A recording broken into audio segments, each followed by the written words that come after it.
All right, what is up, everybody? Sean the D Man here, and welcome back to the channel. Hope you guys are doing great. Hope you guys are having yourselves a great week so far. I would say, hope you guys had a great weekend.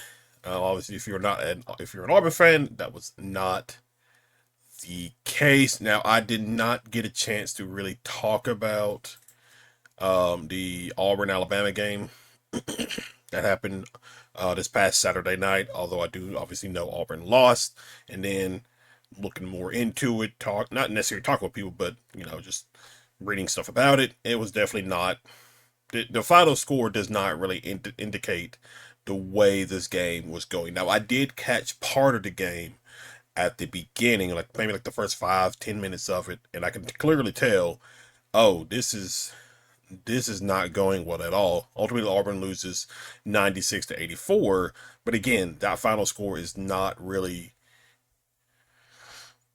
it doesn't tell the whole story. And one key person that keeps coming up in the multitude of things that I've noticed on, whether it's in the Discord I'm in, Twitter, whatever, is Keyshawn Hall. Um, he it's interesting because one second, sorry, I'm doing something. I'm gonna do some other stuff. It's interesting because he um like I don't want to like harp on a guy, like, but he has just not been like, from a scoring output. Yeah, he's been as advertised from that aspect, but like he has just, I don't know. I don't think there are so many issues that is wrong with this basketball team, not the program team. Um, Let me pull up. Um, so I can pull this up. Um, Sorry, having to like do a multitude of things. Um, and yeah, so I noticed with the team. So Keyshawn Hall, he had 13. He was 4 of 8. Um, Keyshawn Murphy 8 points. Elijah Freeman had 11. Kevin Overton showed up again. I mean, he was 4 of 10 for three, but 9 of 5. He showed up again. Tahad was okay, I guess, if you want to say he was okay. But now, because you lost what? You're eight. You lost 8 of your last 10.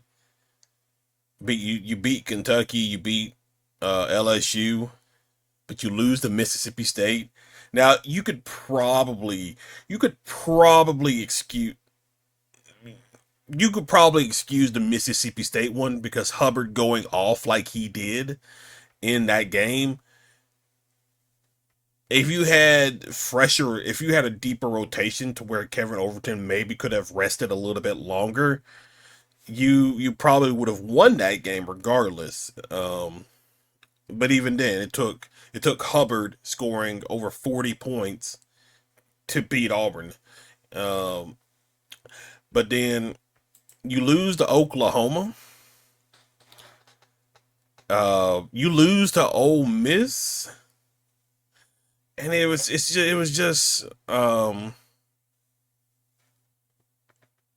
just so on it. Just there's just no way to explain it. Like, people want to harp on Stephen Pearl, but quite honestly, I think Um, sorry. Um, I think Stephen, he clearly has done what he can only do so much, and I think Zach Blackerby, put it relatively well. I was listening to, maybe it was called Village Vice, or maybe it was Locked On Auburn, one of the two. And it's the fact that it seems like some of these guys don't care. Like, we seen how good this team can be. We saw them go on the road and beat Florida. We saw them beat Arkansas. We just saw them beat Kentucky a couple of weeks ago. This team can beat almost anybody when they're playing at the top of their game. And I said that, and I probably said this a couple of weeks too. Auburn could beat anybody, but they can also lose to anybody. You shouldn't have lost to Missouri earlier in the season. You shouldn't have lost to Ole Miss uh, last Saturday, not this past Saturday, but the Saturday before. Um, um, who else? Who else? Probably shouldn't have lost to Vanderbilt. Um, but you did. I'm trying to think, like, I mean, George. I mean, it turns out Georgia is relatively good, so yeah, there's that. Um, Alabama, you got swept by Alabama. Tennessee, I think maybe with a deeper bench, you probably could have beat Tennessee. I just this there's been red flags. I think there's red flags, and I'm gonna do a video after the season has concluded because right now we got the SEC tournament tomorrow, and then we have uh, we'll see if Auburn makes the tournaments, which they should. They should make the tournament, but obviously we'll just see how that plays out. Um,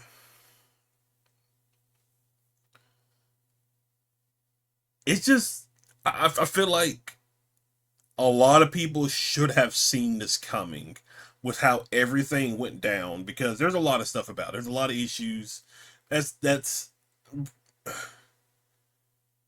like because you are in the final four last year. You're going through that final four run. The portal's open. There's only so much you can do on your end while also preparing for the final four. And you were not able to get some of the guys that you wanted, like with that Yaxel Linderdorf guy. I'm sorry I butchered his last name, but who ended up going to Michigan. Like that was a guy you. There were so many guys that Auburn wanted. They couldn't really get them. Whether it's somebody came in the last minute, outbid Auburn or whatever. So you had to work with what you had. So you got money on Keyshawn Hall. I don't know if he was maybe the first choice. You could probably say maybe it was more of like maybe a panic purchase to say. Um, and then you get all these guys. Clearly, this roster was built for Bruce to coach. Bruce decides to step down a day before practice, hand it off to Steven, and we get the mess that we get. Like this should have been everybody should have seen this coming. Okay, this should have not been a surprise. Now it is a surprise on how bad it looks from the win loss perspective, but this should not have been some like you knew this was going to happen. You were having to replace 8 guys off last year's roster with the Hod being the only guy coming back. Clearly, there was not going to be that much synergy and chemistry with this roster. Um, I mean, I don't. You didn't have like you didn't have like an Israel game where you could go when you went overseas to play somebody's or somebody like that. You didn't have a game like that. Your first game, other than practice as a team, was the exhibition against Oklahoma State, and you lost that one. It was an exhibition, but whatever. And then you get the near scare with Bethune Cookman. You get waxed by Michigan, Arizona, and Purdue. Um, and we should have seen this coming. Like I still thought this was a tournament team. Now I don't think they were like a 1-2 or 1-2-3. Maybe four. I think at the beginning of the season, uh,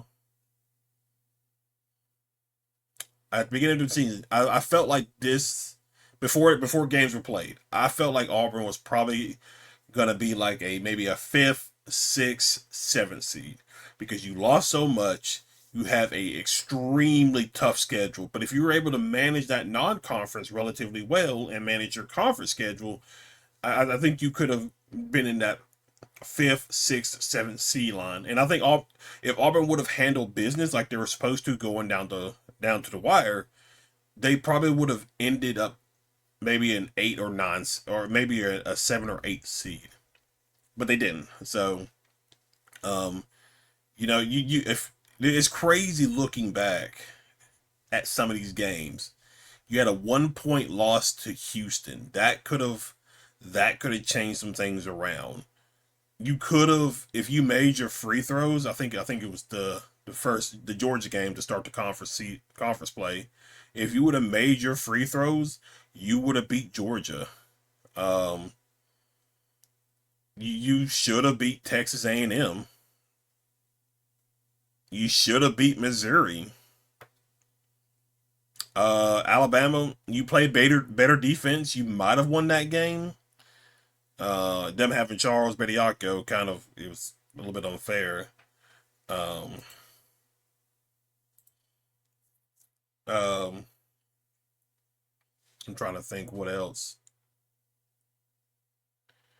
Who else? Obviously, you also miss Mississippi State, Oklahoma, Vanderbilt. It's frustrating. It is frustrating. Um, I think so. The SEC tournament's tomorrow. You're playing on Wednesday. Your first matchup is against Mississippi State. Now your draw is maybe not that bad. I think. Let me see. Well, it's your first. You play Mississippi State tomorrow, and then the winner of that gets Tennessee on Thursday, and then the winner of that gets Vanderbilt on Saturday on Friday. And then I don't know who. And then obviously Saturday is like the final. Then Sunday's championship. So, oh, that's at 2:30. What time are they tipping off? Okay, they tip off. So Mississippi State Auburn tips off at 2 p.m. tomorrow. Okay, okay. So there are a lot of questions on whether or not Auburn is going to show up for this game. I think they can beat they should beat Mississippi State. I don't think Josh Hubbard will have another performance like he did. I could be wrong, but I don't think he will. I think because I think Joe Lunardi has Auburn as the last four in, or the last four buys. I can't remember which one it was. Um, I would honestly say the reason you're really got to be concerned because this is a short bench, and having to play the amount of games in a row without really a lot of rest is going to suck. Now, obviously, Tennessee's going to have it's going to be off on until Thursday, and it's in Nashville, so it's going to be a home crowd for both Tennessee and Vanderbilt. But that could play into an advantage where you have already played. Tennessee may be a little, um, you know, not lazy. What's the word? They haven't played in a while, like in a week or almost a couple of days. I don't know, but uh, um,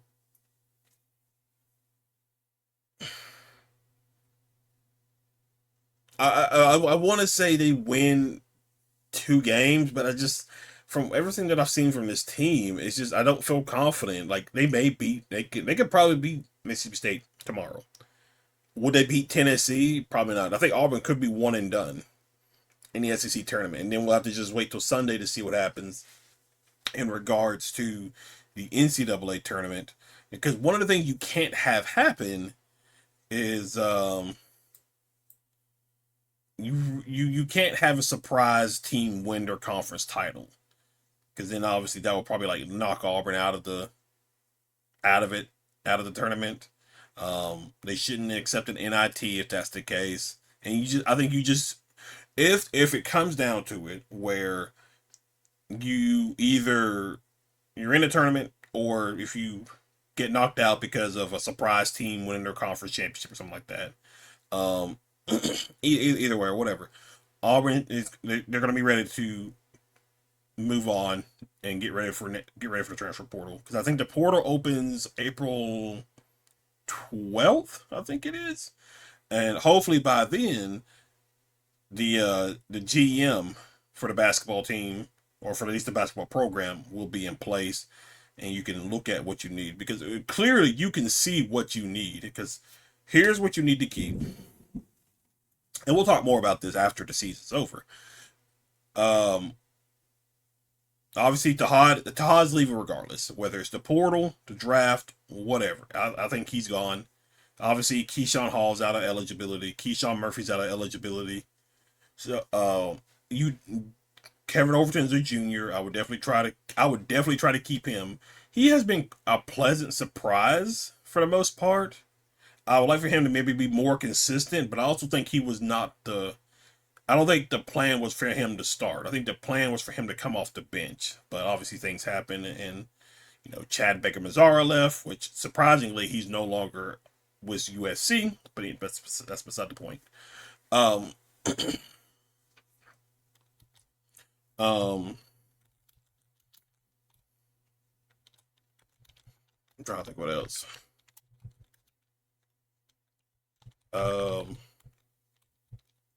yeah, I'll try to keep Kevin Overton. I think he has been a pleasant surprise. I think I would not be shocked if Magwood left. I wouldn't be shocked about that. I definitely would keep Freeman. Uh, if you if you can keep Sebastian William Adams, that's great. He needs to develop offensively for sure.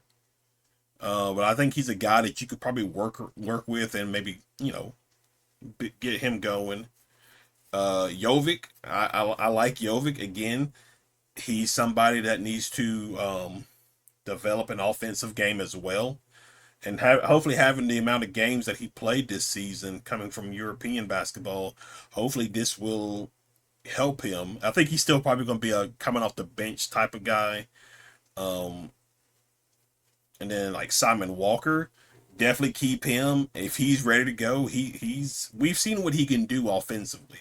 If he can, work on things defensively, I think he's a solid player. At least a guy coming off the bench for you right there. Bashir and Oporum, it's gonna be interesting about those two. Obviously, those both had season-ending injuries, um, which Oporum was always gonna be a project. So we'll have to see how he feels after coming off his injury. Bashir, I don't know. To be quite honest, I wouldn't be mad if we went a different direction with Bashir.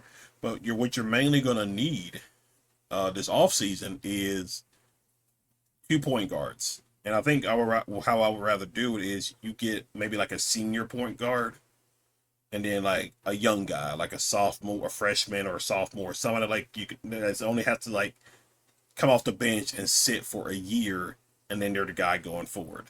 The same thing with the center position. If a Porum is good, I mean, you probably could have three centers, and that'd be fine because the Porum's a project anyway. But it's whatever.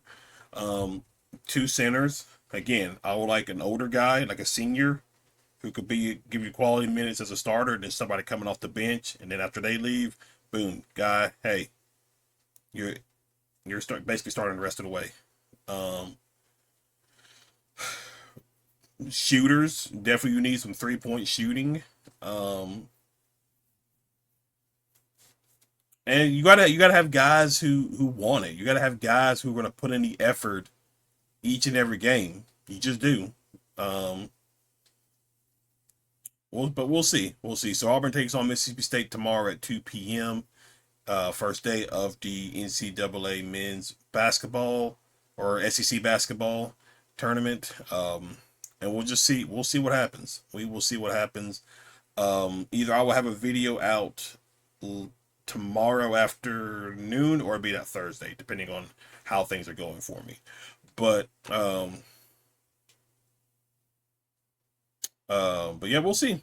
We'll see how uh how things shape out against Mississippi State tomorrow. But guys, that is relatively it. Thank you for hanging out. Thank you for watching. If you're new to the channel, be sure you hit that like and subscribe button, comment below. Other than that, I will see you guys in the next video. Y'all have a good one.